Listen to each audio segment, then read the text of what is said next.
But this is a very important subject for me, especially when we look at the CASA meeting that is coming next week. There are issues to do with HIV there that are coming up, and I think it's an appropriate subject to discuss at this point in time.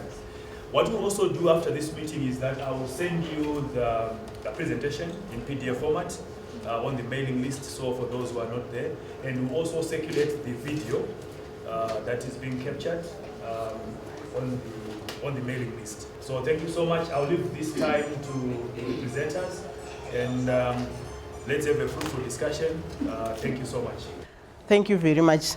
So this afternoon, I'm going to talk about a study that we did in selected sites in Zimbabwe on acceptability of lifelong ART for breastfeeding women and also for pregnant women. This is the outline of my presentation. As you are all aware, as the country of Zimbabwe and as Ministry of Health, we have made significant progress in increasing access to comprehensive PMTCT services. As you may all appreciate that now PMTCT services are in over 1,560 health facilities in Zimbabwe. And as a country in 2013, we adopted the option B+, the WHO guideline for option B+, which required women to be on lifelong ART, both pregnant and breastfeeding women. And that saw in 2014 a rapid scale up of the implementation of option B+. So this study was done, the planning of the study started around end of 2013 when as a country we adopted the option B+. And then we implemented it early in 2014 just to provide guidance to the Ministry of Health and also for our programs scale up of the implementation of option B+. So maybe you would ask why we wanted to understand the acceptability of lifelong ART in Zimbabwe. It was a new guideline which was coming on board, which required women to be on lifelong therapy. Before that, we as a country were implementing the option A, where women who had a low CD4 count of less than 350 were the only ones who would go on lifelong ART. And the other ones that had CD4 count greater than 350, they would take prophylaxis, which they would end at the end of their breastfeeding period. So we needed to understand that women, if they were healthy and were initiated on lifelong ART, how were they going to accept it? This study was also of importance in the sense that when we were implementing the option A regimen, we realized that within the program, there were missing gaps and there were challenges that were associated with adherence and also with retention on lifelong ART. There was a small graph that I had there on my slide, which was showing the dropouts from women or from women that were supposed to have picked up their 4 ARV drug pickup, and how with each drug pickup, the rate or the numbers would go down. So basically what I'm saying is that with lifelong ART, our concerns were that were women going to remain adherent on lifelong ART, having noted that on option A, the drug pickup rates were going down with each drug pickup. We also wanted to understand the perceptions of women of being initiated in lifelong ART. As a program, there are some key operational issues that we also needed to understand. We wanted to understand the willingness and readiness of women to be initiated in lifelong ART. Remember, before they were being initiated on prophylaxis, which they could end at the end of breastfeeding, but this time, whether their CD4 count was low or high, everyone was going to be initiated in lifelong ART. We also wanted to understand as a nation what would be the adherence and retention issues during the maternal and child health risk period. And we also wanted to understand the long-term retention on antiretroviral therapy treatment. So the primary objective of the study was to describe the acceptability of lifelong antiretroviral treatment for women who had recently initiated on option B+, and also on women that were still on option A. And this was a qualitative study. Methodology, our study was a cross-sectional qualitative study, It was done in 2 settings, Harare and Zimba. In Harare, it was done in 4 urban sites that had already transitioned to option B+. At the time that we started planning for the study, there were still some sites that had not started implementing, but when we went to do the data collection, Harare had scaled up rapidly the initiation of option B+, so we could not find a site that was still implementing option A. Then in Zimba, we managed to get 1 site that was still implementing option A, and all the other ones had already transitioned to implementing option B+. And these sites which we went to, they were conveniently selected for the number of volumes of pregnant women that they see in a year. Our study population included HIV-positive pregnant women that were in option A, pregnant women who had recently initiated in option B+, breastfeeding women that were on option B, and we also interviewed some health facility workers, health workers who had significant interaction with the pregnant women and breastfeeding women. So we needed health workers who were working in maternal and child health settings. We collected the data using in-depth interviews and focus group discussions, and we also conducted key informant interviews. We also did some semi-structured, and these were done using semi-structured guides that had been pre-tested. For the FGDs and the IDIs, one of our primary source of data was audio recording. So they were recorded and then transcribed and translated into English. The topics that we sought to explore using these data collection tools included knowledge on HIV and AIDS, disclosure issues, acceptability of lifelong ART, perceived risks and benefits of lifelong ART. We also wanted to understand the social perceptions within the community of HIV and ART, and we also wanted to understand the respondents' perceptions on the health facilities' ability to be able to provide lifelong ART. From the health workers, we wanted to explore what they thought were barriers or facilitators for implementing the option B+, and also for facilitators for people or for women to be on lifelong ART.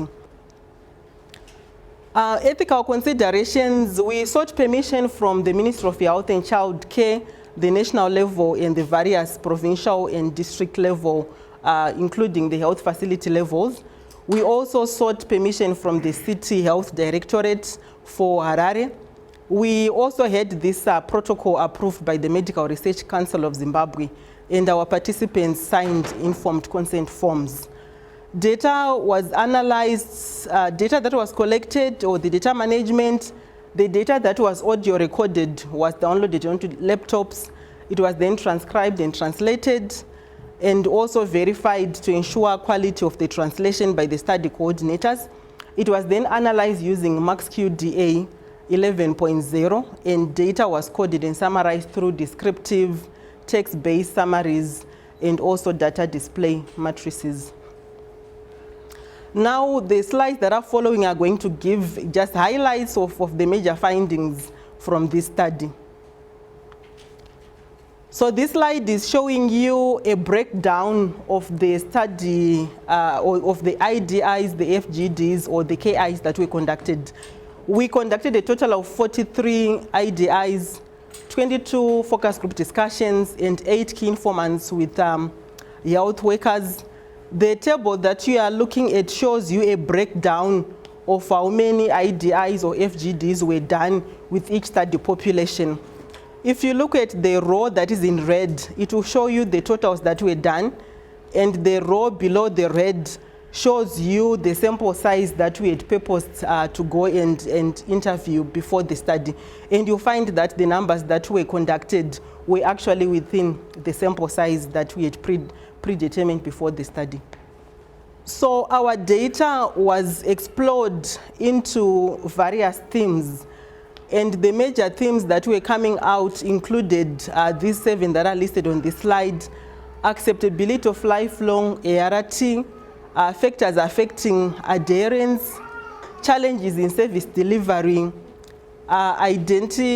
potential areas for service delivery and uptake improvement, community perspectives on option B+, On number 5, I would hasten to say that we did not interview any community members, but these were perceptions from the women that we interviewed and also from the health workers.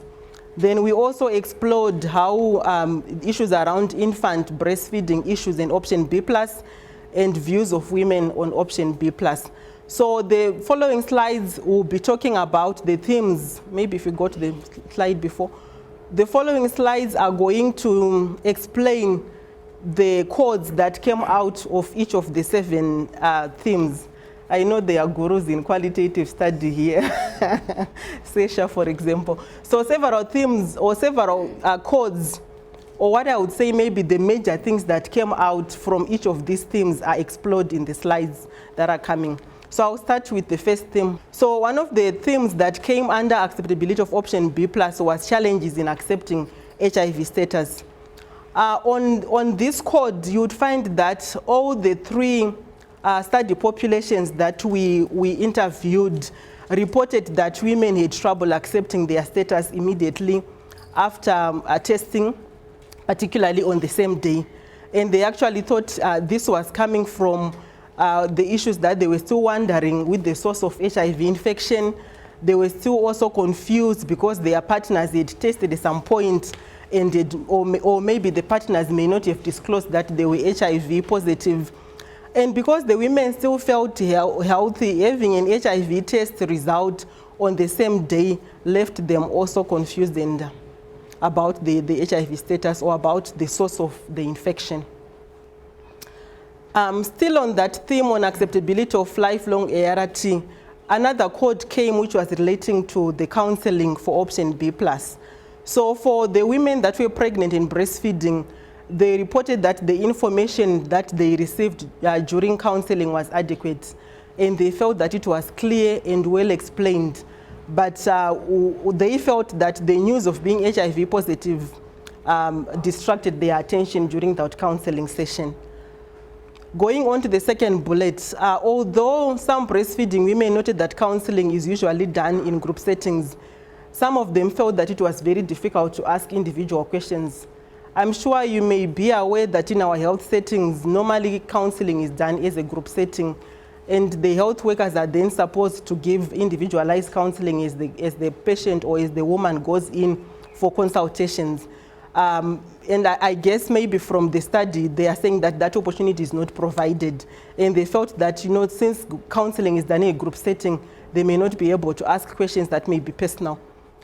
Health workers also reported that group education sessions are usually hastily done and not given enough time. And I think this also kind of triangulates with the bullets that's above. Health workers also reported that women with high levels of education found it easier to accept their status.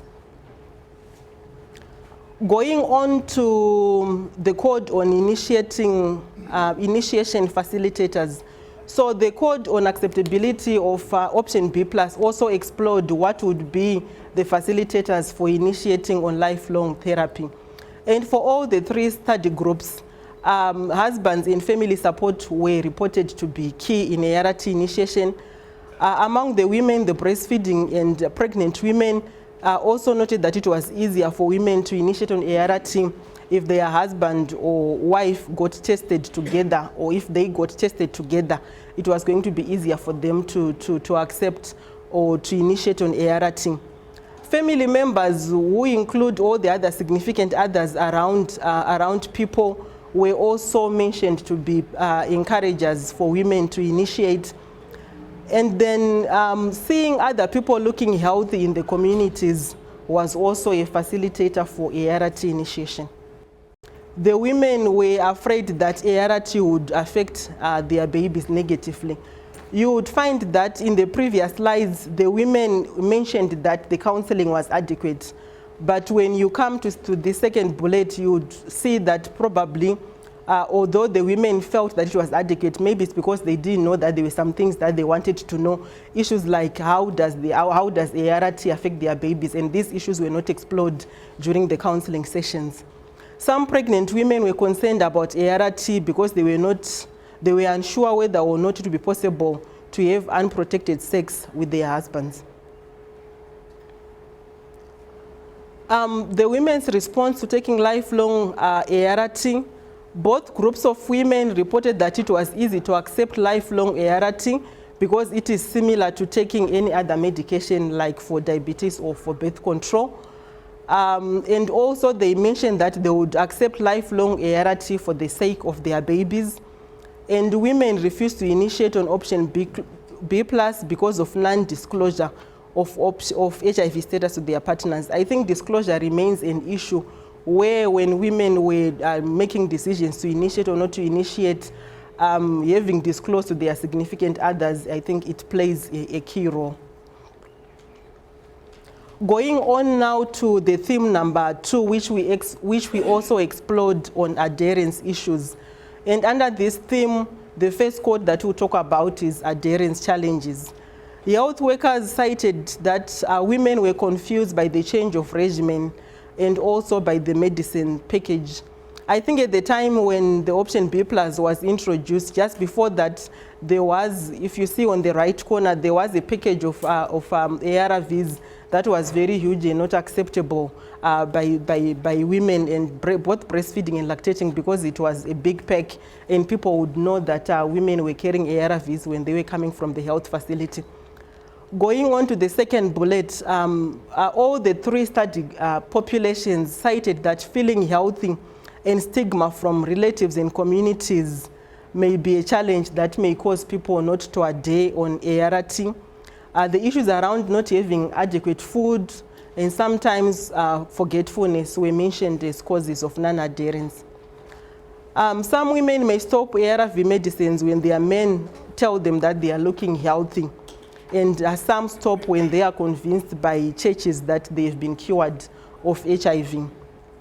The issues around side effects of HIV medicines was also mentioned as a cause for non-adherence, where the majority of the women that were on ARVs reported experiencing some side effects that include dizziness, followed by vomiting, weakness, rashes, lack of appetite, increased appetite, or nightmares.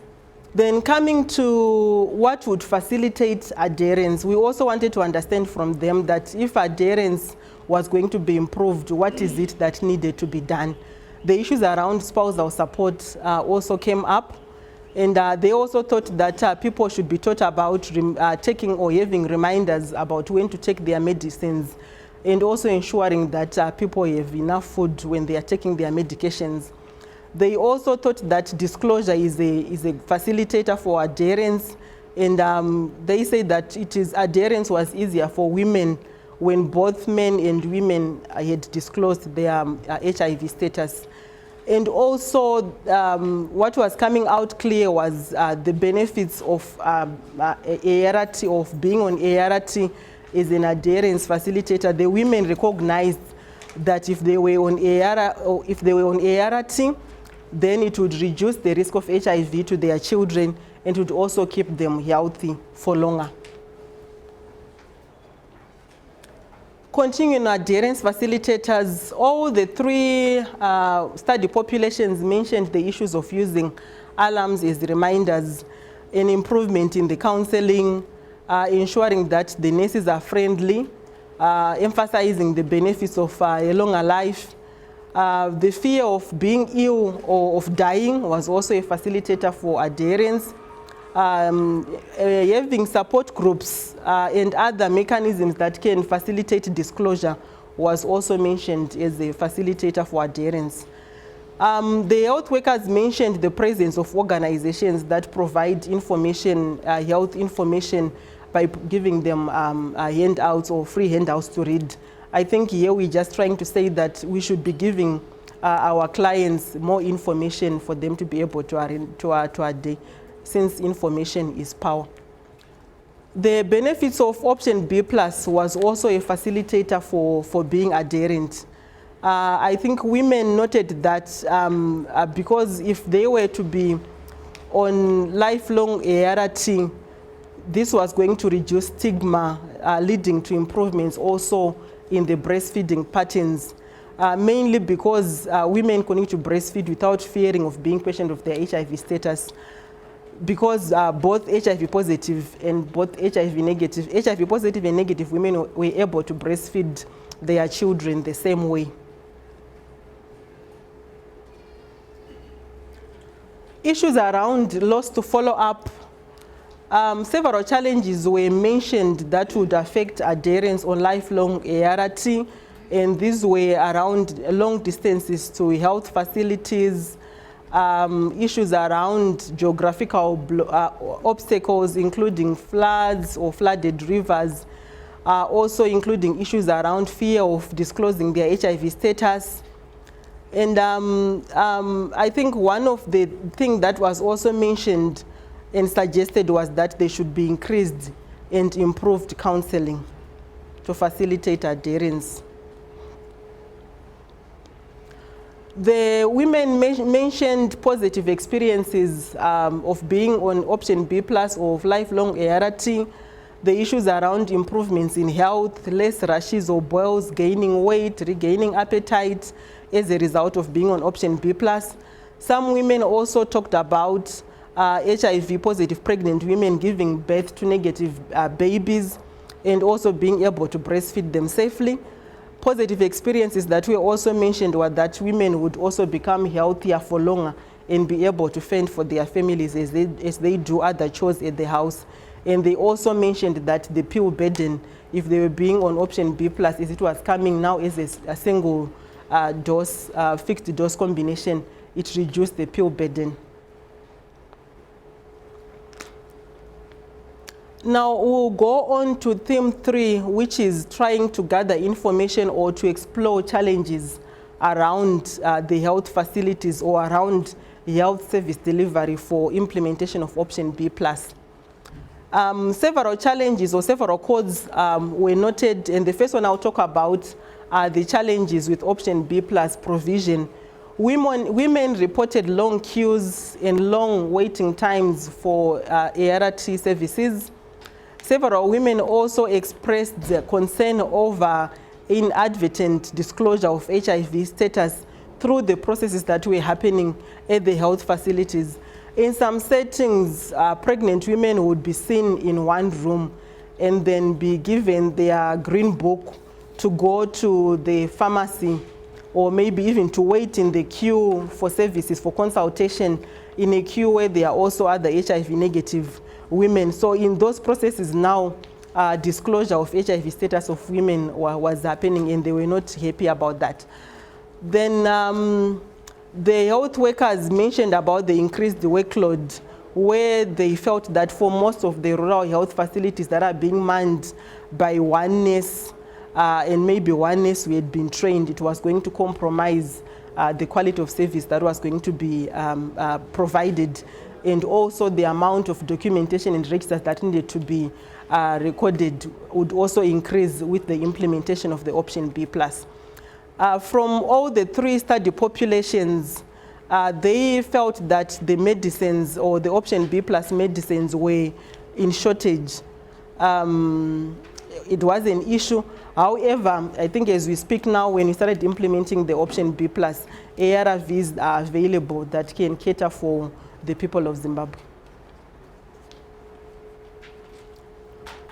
Another quote that came out was around the preparation that we had done for option B+.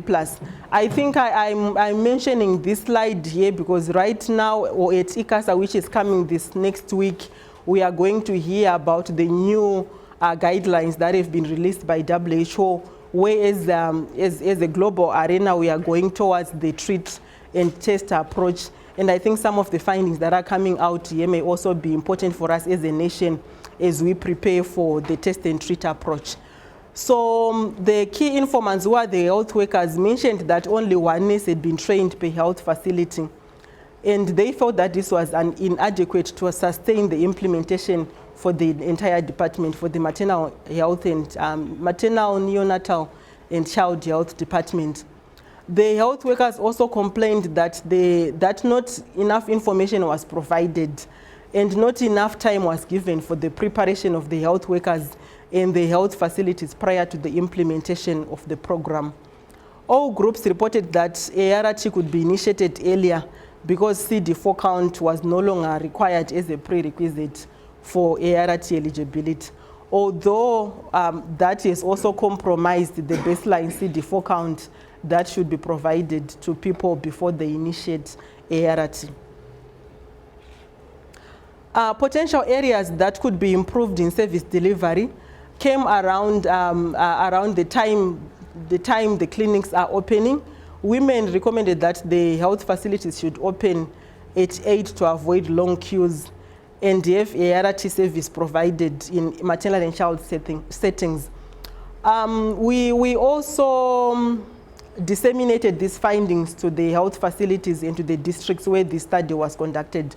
Although management and senior level officials, the Ministry of Health, know that the health facilities must open at 8, there were, I think, some settings where people were opening it at other times.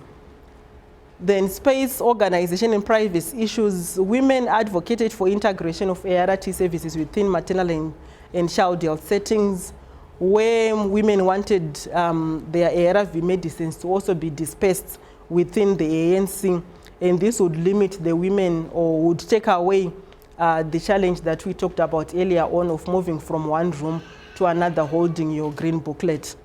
Women were also not happy with carrying the booklet. I've talked about this. Attending to men was another theme that came out. The general feeling among both health workers and women was that the health facilities were not male-friendly. I think this is something, it's not the first time that we are hearing it, but I think it's because of how our health facilities are. But I think maybe coming from this, as a nation, we can think outside the box and see how best we can make our health facilities male-friendly. Recommendations were to create a men's-friendly corner in a health facility, or to have more male health workers talk to other men, or have health workers set as an example to other men as role models in the community. And also for clinics to open over weekends, particularly the ones that were in Harare. They really wanted the health facilities to be opened during the weekend so that men who go to work can also be able to access services during the weekend. I will now talk about the perceived community perspectives from the eyes of the health workers, the pregnant and breastfeeding women. And these perspectives are around accepting option B+. Both pregnant and breastfeeding women reported that communities are receptive to option B+ and to people that are on lifelong ART. And they also mentioned that communities now understand that HIV-positive women can give birth to HIV-negative babies. And this has also resulted in the communities being supportive to women who are HIV-positive in the community. Health workers reported that people are more receptive of option B+, particularly where leaders give positive messages in the communities. Community sensitization efforts and negative experiences with sensitization. Health workers suggested that more education was needed in the community to increase awareness of option B+. I think this also comes as a recommendation for us as we are going forward when other new regimens come on board. While positive community perceptions were given, some health workers, pregnant women and breastfeeding women reported that many forms of stigma and abuse from spouse, family and community were still rampant. Breastfeeding women reported that failure to disclose makes exclusive breastfeeding difficult. Involving men, health workers reported that option B+ program, this one, it was early on when we started implementing option B+. And I know as a country, there was a time where we were talking about option B+M, where the men who were going to be identified together with their women in the maternal and child health setting would then also be initiated on ART at the same time. So it looks like the health workers had that messaging inscribed in them, where they thought that going forward, men and women would be initiated on ART at the same time. All three groups of study population reported that women who came with their partners to the facility were served first, which encouraged men to come for testing with their wives. I know this one also faces human rights issues where men who do not have, or women who do not have partners, don't have then a man to take to antenatal care. And I think we've also seen a challenge where women now buy a man to go with to the health facility so that they can be served first. So it comes with both pros and cons. All three groups suggested that men should be educated on HIV and option B+, and that they should be encouraged to test for HIV. Health workers suggested changing of the package of ART medicines, as what was available was stigmatizing, and this has been resolved. Coming on to theme 6 that wanted to explore option B+ and infant issues, the code that I will talk about talks about exclusive breastfeeding, EID, and caretaker challenges. Pregnant women reported that they do not know where to get their infants tested for HIV. So if you look at the counseling that they talked about, they said everything that they received, the counseling sessions were good.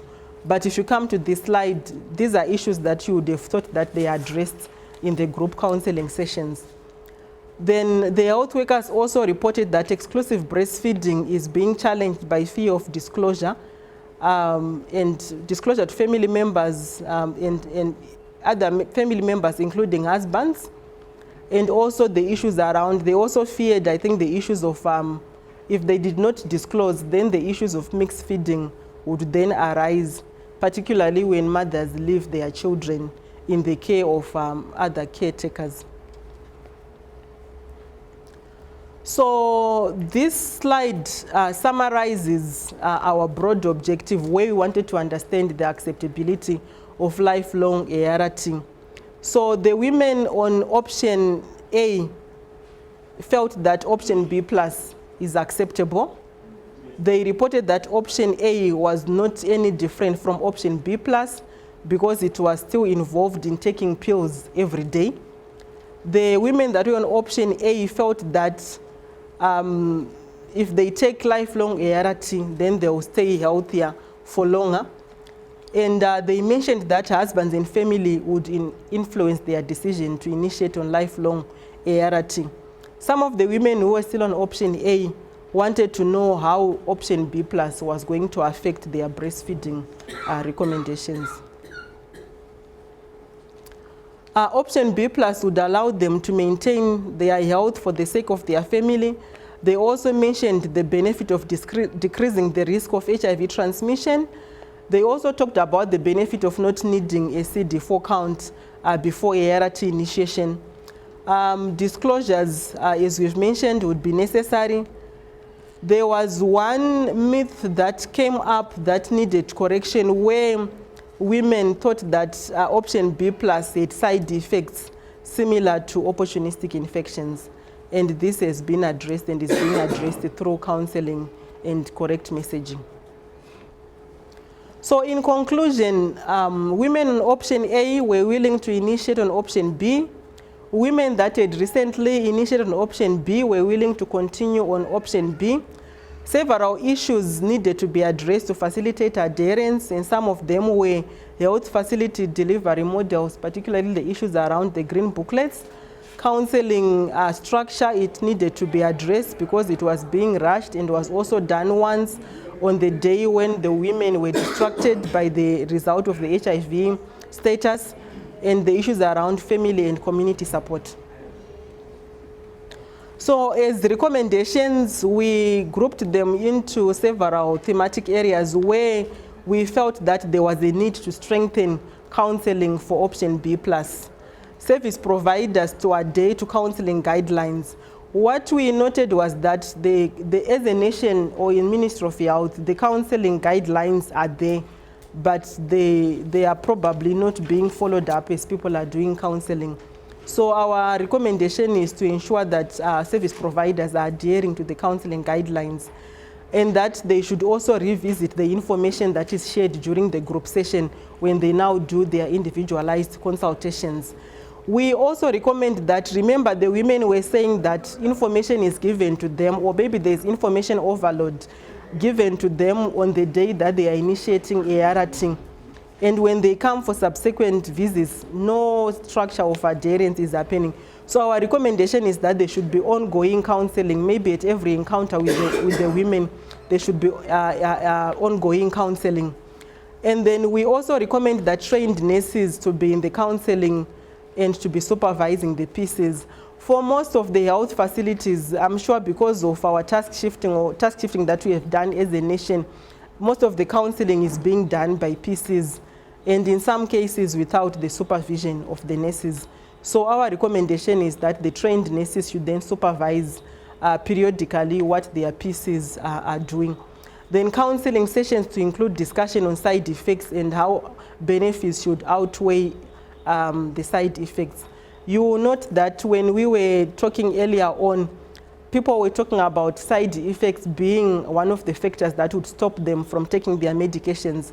And we feel that if counseling is emphasized on the benefits and how the benefits would outweigh the side effects, then women should be able and be empowered to stay on medication regardless of the side effects that they may experience. Then strengthen health facility delivery for option B+. There is need to intensify provider-initiated testing and counseling in all settings so that by the time the women come for pregnancy, they are already aware of the HIV status. You will note that the issues that were being raised, women were coming and knowing that they are HIV status, HIV positive, on the day that they will need to be initiated on ART. So if women come to antenatal care already knowing their status, it can also alleviate the issues around acceptability of the regimen. Then we are also recommending continued mentorship, support, supervision to ensure that quality services are provided in maternal and child health settings for elimination of mother-to-child transmission of HIV. I talked about the health facilities opening at different times from which they are supposed to be opening. Our recommendation is to ensure that the district managers monitor clinic opening times. We also recommend that a comprehensive package be provided to males when they come in contact with the health facility. We also are recommending the development of a standard operating procedure for handling the green booklets. I understand when the green booklets were introduced in the system, no proper standard operating procedure was done, although people somehow know what is supposed to be done, but there is no proper guidance that is written in black and white. We are also recommending that people would continue to do their CD4 counts at diagnosis. This will help us to monitor the clients going forward. I know now with virological tests coming on board, it will be a plus for the country. Then we are also recommending that downstream information should be given during pregnancy. Some women did not know when their children would be tested, and this is information that should be given during counseling. Then we are also recommending innovative approaches to strengthen partner support and family support, and also to establish outreach services for those areas where there are floods and people cannot get to the health facility. So what we have done right now, we have shared the results with Ministry of Health, and we keep disseminating the findings. This is also another part of the dissemination that we are doing. We, as Elizabeth Glazer, we are continuing to provide technical advice for the strengthening of counseling for lifelong ART, and also to strengthen the health service delivery for the provision of lifelong ART for both pregnant breastfeeding women and also for children 0 to 19. I think the last slide are my acknowledgements. So I acknowledge the people on this slide, the Ministry of Health, City of Harare, our donors, and the Ministry of Health in general. Thank you. Thank you. I think it was a very, very important research. For me, actually, I'm not an expert in this area, but I've learned so much from the presentation. I like the fact that there are a lot of myths out there about HIV. And I think from the research we can pick those up. And the other most troubling thing is that the involvement of men. I'm speaking on behalf of the other men who are here. It's very critical for us to be involved in the HIV processes and also accompanying our women or our wives, to the health facilities. I don't want to speak much, but I want you to engage our presenters. Maybe I'll ask you to come and take this seat. The question is, in terms of your research and your random sampling, if disability come into play, in terms of, do you consider women with disabilities as a category that you wanted to specifically target? So the either or now is, if you did, what were some of the results from that? If you did not, do you have plans to do so in any near future? The first one is, I wanted to understand the women who are pregnant, is the testing and counselling voluntary or is it mandatory for every pregnant woman? And what's the way forward if it's not or if it is, I don't know. And my second question is, I understand people are concerned about confidentiality, private and confidentiality. To me, it looks like it's contradicting the issue of stigma. The more we encourage this confidentiality issue, we are contradicting the fight against stigma. So how can we address that? Thank you. So maybe addressing the question that came on education versus acceptance of option B+. I think it relates to the understanding capacity of people who have gone to school. Maybe what we can maybe try to take from this is that when I think this is also coming even from the DHS and from all the other studies that have been done, that women that have gone, I think, out to secondary school and even beyond, they appreciate the health issues better than the ones who have not gone to school, probably the ones who have stayed or have just gone as far as primary level school. I think it comes to just understanding and appreciating even the messaging that are coming on radio, on TV, and their appreciation of the benefits and the risks of whatever issue may be at hand. If we remember back in the days, before really the scale up and rollout of antiretroviral therapy in Zimbabwe, when someone was found out or diagnosed to be HIV positive, more often than not, they would be really sick with advanced HIV disease, stage 3, stage 4. Probably they would have gone through all possible opportunistic infections that you can remember.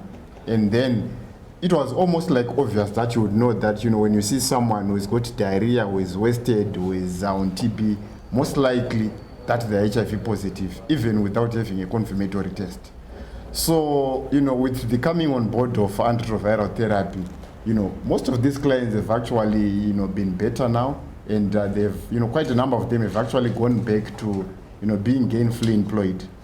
So much so that that's where the, being healthy actually act as a motivator for some of the clients who are HIV positive within the community. They see their counterparts probably who were bedridden, couldn't do anything, but now they are, they've regained their functional status, they are back at work and contributing to the economy.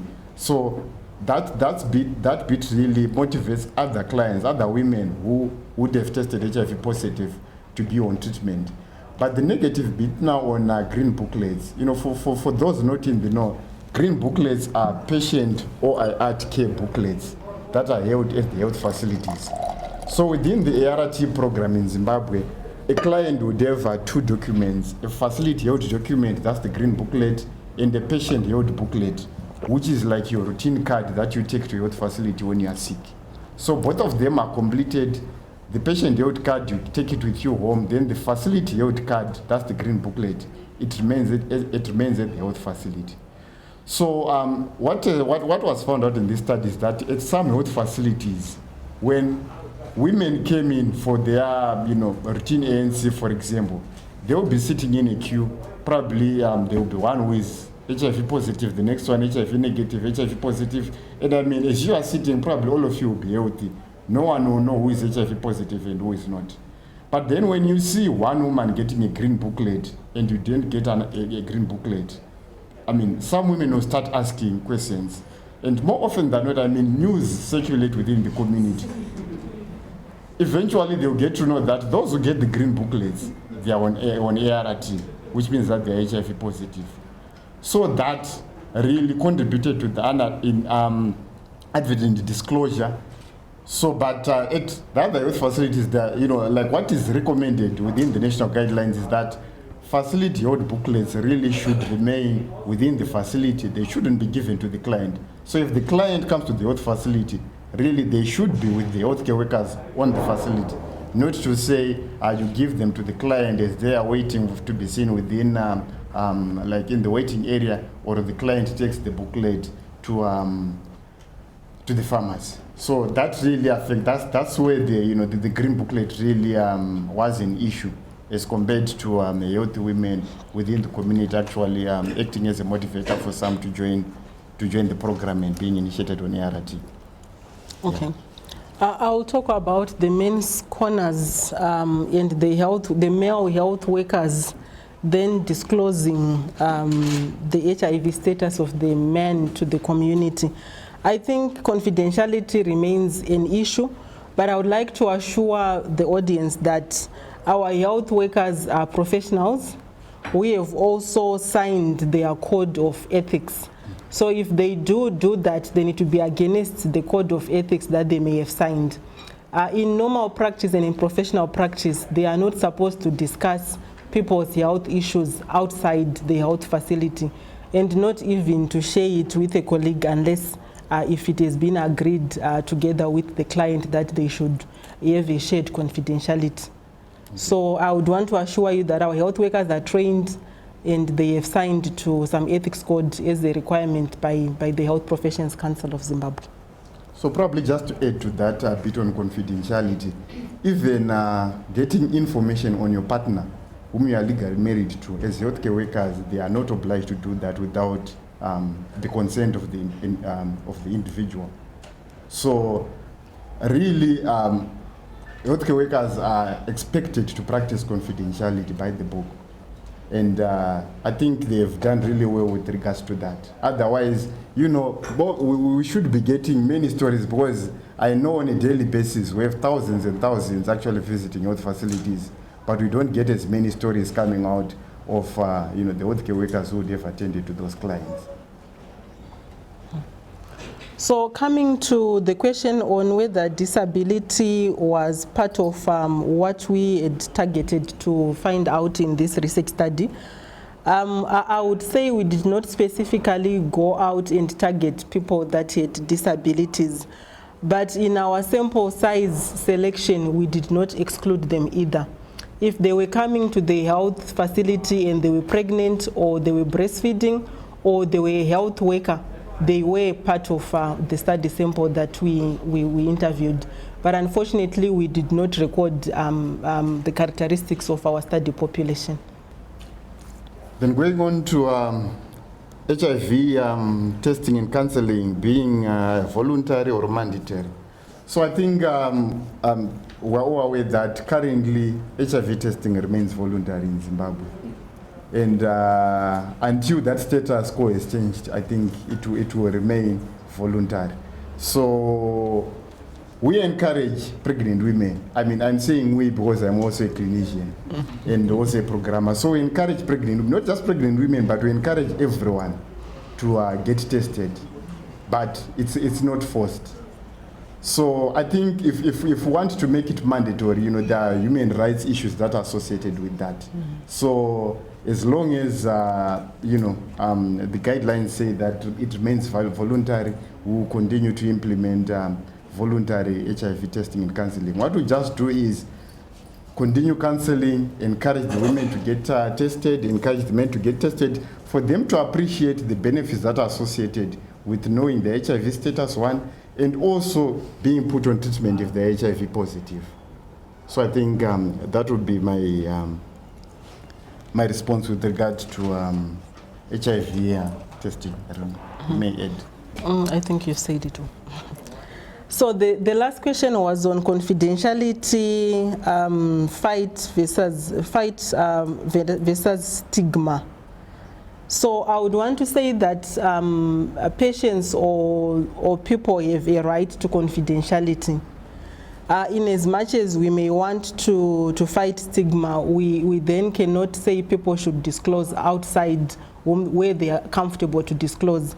In the Ministry of Health, the encouragement is that women disclose to their significant others who would be people that will support them to be adhering to treatment. But people disclose to the general population or to communities when they feel comfortable and are ready to disclose of the HIV status. So maybe let me be quick to respond to that and say currently the Ministry of Health and Child Care is implementing what is known as provider-initiated testing and counselling with an opt-out approach. So what it means is that everyone, not just pregnant women, everyone, including relatives who would have visited their like relatives in a hospital, they will be offered an HIV test unless they say no. So if pregnant women are offered and they don't say no, the healthcare worker would proceed and do the test. But if they don't want, they will just say no. Because that's what the policy says. It's called provider-initiated testing and counselling with an opt-out approach. Maybe just to assure, our HIV testing rates in the maternal and child health settings, we are at above 98%. So we have very few people that are opting out. But if they do opt out on the first day, the health workers are encouraged to keep offering the test until they accept it for the sake of the unborn baby. I'm getting kind of disturbed a bit with the last comment. Are you making it very clear to a client when they come that these are the things that are on the table, and then I opt out because I'm informed? Or you're going his approach where you are leaving certain information and then I end up getting tested because I actually did not get full information. I just need clarification. I think it's always difficult to get that clarification because practice may be different from policy. I'm talking about what is there on paper and what should be done. But when it comes to individual practices, these may differ, from health facility to health facility. But, from back in the days when I was a clinician, really from the health facilities that, even now, the health facilities that we visit, on-site supportive and supervision visits, the clinicians are like the group talk that she talked about earlier on. They do what we call group education or pre-test sort of counseling when they give a health talk about the benefits of knowing one's HIV status and, everything that is associated with option B plus and what it is all about. Then at the end of the group talk, then the healthcare workers would advise those who want to get tested to then proceed to the primary counselor. And those who either already know their status or who don't want to be tested, they then get the other services that they want. But I should be quick to point out that, as she said, we didn't have as many clients who really would opt out of HIV test because of the benefits that are associated with knowing one's HIV status. And also if you're HIV positive, the need to enroll early onto care and treatment so that you protect the unborn baby. So now with option B plus, there are now benefits that are also, that come in with early initiation of ART on to the mother. So we're not just talking about protecting the baby, but we're also talking about, reducing the chances of developing opportunistic infections or HIV-related, other HIV-related conditions that may come in with a very low CD4 count. So there are quite a number of benefits that are associated with that, and I think the test and treat approach that she talked about, there were papers that were presented in, at IAS in Vancouver, which talked about the START trial that was conducted, and also the other studies that have been conducted, like the HPTN 052, the Temprano trial again. All those studies, they really highlighted the benefits that were associated with early initiation of ART, not just to the baby, but even to the individual. And there were also benefits even to the HIV negative partner for those that were in a discordant relationship. Come up as a key barrier to uptake of option because from your presentation, do you have any recommendations around encouraging disclosure? What the Ministry of Health has done, you hear me talking about myself as ECPAF and as ministry. We don't do our own work. We are supporting the Ministry of Health in the work that they do in the health facilities. So you find that the Ministry of Health has guidelines where health facilities are supposed to initiate or support people who are on lifelong ART to have support groups. And in these support groups, information is also given on women or empowering women on how they can be able to disclose to those who are around them. And also within the group counseling and the individualized counseling, like I mentioned, there are guidelines as to how health workers, when they are taking women through, when they've informed them that they are HIV positive, they are then supposed also to empower them and give them skills on how they can go back home and be able to disclose.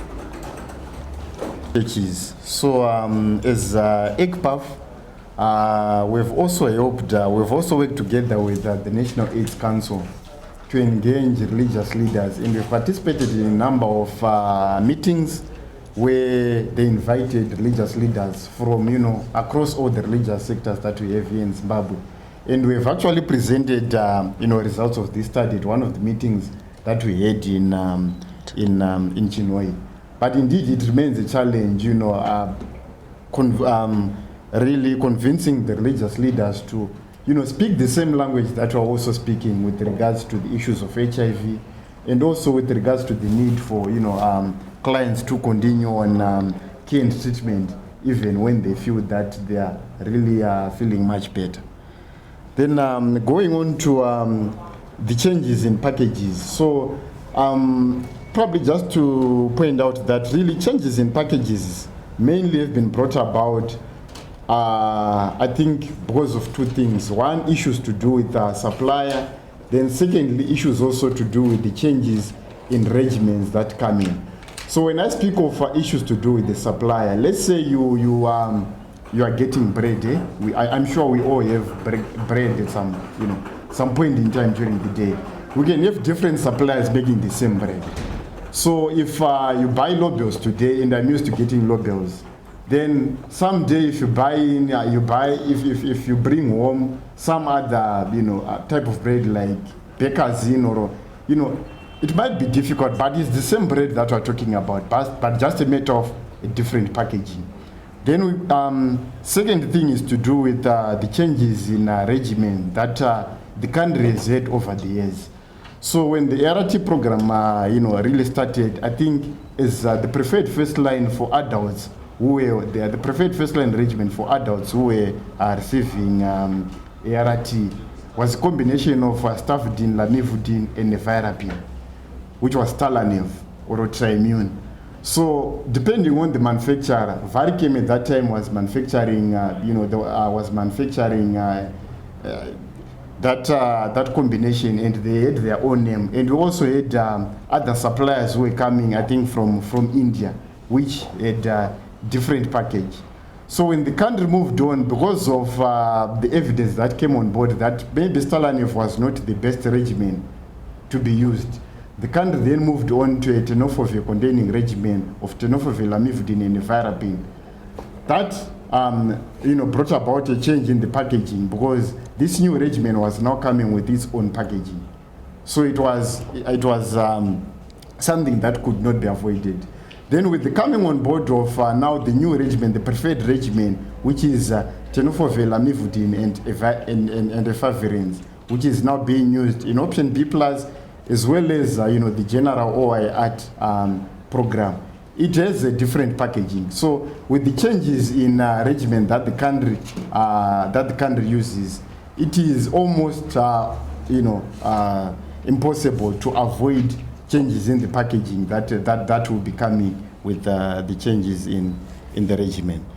Then going on to trying to rate issues of women who buy men for them to get services first. I think really it is something that we have not objectively quantified. So it may be difficult for me to give an indicator to say maybe this challenge, probably I'll put it at this figure. But maybe just to say that I think it's obvious that everyone here really wants as much as possible to get saved first. So you try to do whatever it takes to get saved first. If the hotel says we're going to save those with spectacles first, I'm sure we'll see everyone here pulling out spectacles from somewhere. So it's really within human nature that you try to do something for you to be in a position to get saved first. So this came about at some health facilities where men were complaining that they would go there, probably spend the greater part of the morning when they needed to rush for work. So as a way of innovation, they said, and also as a way of encouraging women to get men to accompany them to hospital, they said probably we'll save first those women who come with their spouse, who will come with their partners. But then, of course, there are human rights issues with that. For example, either women who probably their partners might not be living with them in the same area or maybe busy somewhere so that they could not accompany them to hospital on that very day.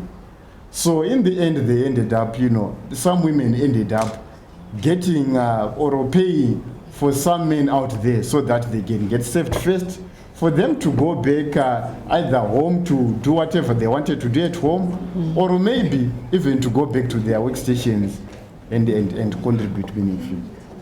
My question is on the issue you addressed on ongoing counseling as opposed to one counseling session.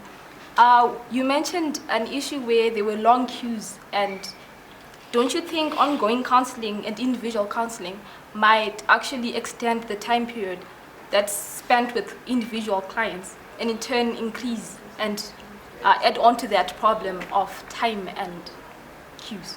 Don't you think maybe it's worthwhile considering coming up maybe with a study where you incentivize pregnant women who come up in the open and disclose, or maybe those who don't mind about confidentiality, and maybe see what happens with that, incentivizing certain groups and not incentivizing?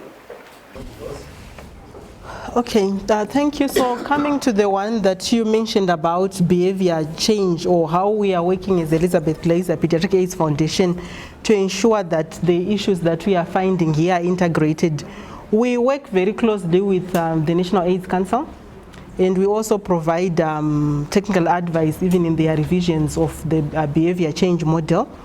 We also, as an organization, we have been conducting community days where we work very closely with the community cadres, with the communities, giving them information, and for some of them even providing services including HIV testing.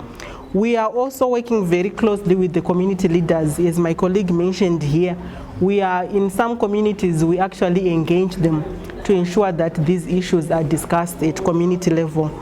In some settings where NAC is implementing the behavior change models using the various partners, we sometimes collaborate with them to ensure that the behaviors are changed through that model. Thank you. Then going on to ongoing counseling, one-on-one counseling versus group counseling, I think it's no secret that I think there are challenges that are currently there in the health system with regards to staff shortages that may make it difficult for healthcare workers to provide quality counseling as they would want. But maybe let me be quick to say the Ministry of Health is currently working on strategies to try and decongest the health systems. Because considering that we have over 1 million people in Zimbabwe who are living with HIV, and that population going on an already overstretched and overburdened health system, I think it's quite a challenge. So the long waiting times might be with us for quite some time to come. But the ministry is currently trying to work out strategies to try and decongest health facilities, and some of the strategies even include service provision within the community. So much so that for those clients, we have been on ARVs probably for 5 years, 10 years, or whatever period of time, who are healthy, have no problem at all. They may not need to see a clinician, a nurse, or a doctor every other month when they come into the health facility. So probably they may actually need to see a clinician. Maybe it could be once, it could be maybe twice a year or 3 times a year, where they just go on for a routine clinical visit to get their other blood tests that may need to be done for monitoring purposes. So that may actually provide an opportunity for the healthcare workers now to do more counseling, because remember, HIV being a lifelong condition, there is need for ongoing support, ongoing counseling to clients. There are quite a number of issues that either the healthcare workers or even the clients may need to discuss with regards to care and treatment in HIV. So with these new strategies that are going to be coming on board, I see an opportunity whereby there would be room, there's going to be room for more one-on-one counseling with clients, especially adherence counseling with clients, for them to continue taking their medications. Because remember, for us to get the many benefits that are associated with taking ARVs, clients must be adherent to their ARVs. As long as they're adherent, we may not get the benefits that we talk about with regards to ART. And there are issues of pill fatigue that may come on with in someone who is taking ARVs for a very long time. So very important and very critical, ongoing counseling, adherence counseling, it really needs to be done, and preferably on an individual basis, because there are some things that you may want to discuss with the healthcare worker, with the nurse, or with the doctor on an individual, one-on-one basis, rather than discussing them as part of the group, the group session. Maybe just to add that, as Elizabeth Glazer, Pediatric AIDS Foundation, we are also working with the health facilities to help them improve their processes through our initiative called Quality Improvement and Quality Management. So we are also working with them to improve their client flow. So sometimes when you go to the health facility, the workload is huge, but if they are improved in being efficient with their workload in their processes, we are hoping that as the processes become more efficient, we are assuming or hoping that the queues will be handled faster. People may not need to be in those long queues for long periods if they are supported to ensure that their processes are working well and efficiently. Then the last question was on incentivizing for disclosure. I think what we would say, as a nation, we worry about incentivization mainly for 2 things. Sustainability. I think as a nation, we struggle to get even funds to do some of the important or key initiatives that we may want to do in health facilities. So sustainability is one of them, and also the ethics surrounding giving people money to disclose. Then I would say, as Elizabeth Glazer, Pediatric AIDS Foundation, we have been working very closely with the various communities, like I've mentioned before, and we encourage some of them to disclose openly. And we have a program that we work with women that choose to disclose. We call it an ambassador program for PMT sitting.